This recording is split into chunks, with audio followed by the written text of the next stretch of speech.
Rescue efforts in Baltimore shifted to recovery for the 6 missing construction workers on the Francis Scott Key Bridge after it collapsed. Sonar also located 5 vehicles at the bottom of the Patapsco River.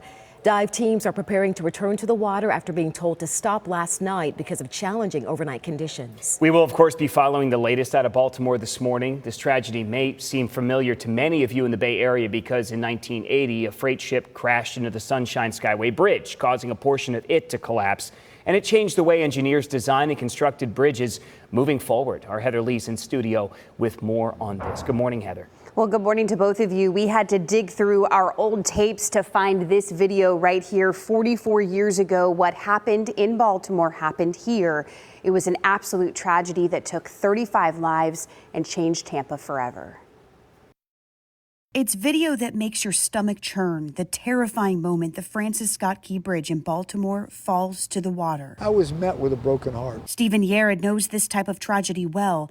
In 1980, he was the attorney representing the pilot of the Summit venture, the freight ship that crashed into the Sunshine Skyway Bridge. I've seen what broken-hearted looks like close up.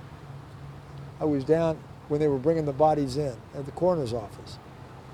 A terrible sight. I'll never forget that. 44 years later, Yared stands in front of the memorial for the 35 victims who died that day.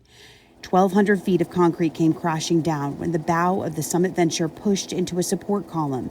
It was just after 7:30 a.m. and a storm was rolling in, causing strong winds, choppy water, and low visibility. Yared successfully argued in court that a, quote, act of God caused the wreck. It's really hard for a defense because you've got to prove that nothing humanly possible could have been done to change the course of events. It's why the Sunshine Skyway looks very different now. That type of thing kind of sticks with you as an engineer, and you want to make sure that it doesn't happen again. The Florida Department of Transportation installed round concrete structures near the support columns.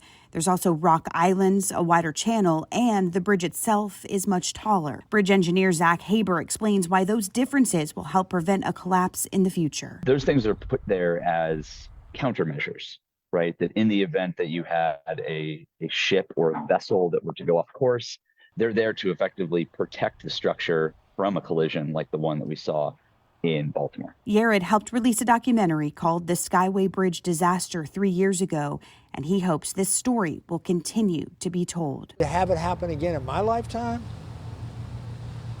I don't find it acceptable. Construction on the Francis Key Bridge began in 1972. It was finished in 1977, just a few years before the tragedy here in Tampa. So any changes based on the Sunshine Skyway tragedy would have happened after the Key Bridge was built. But something that's pretty phenomenal, just minutes before the crash at the Key Bridge, the ship issued a mayday call, which gave officials enough time to limit traffic crossing the bridge. That's according to Maryland's governor.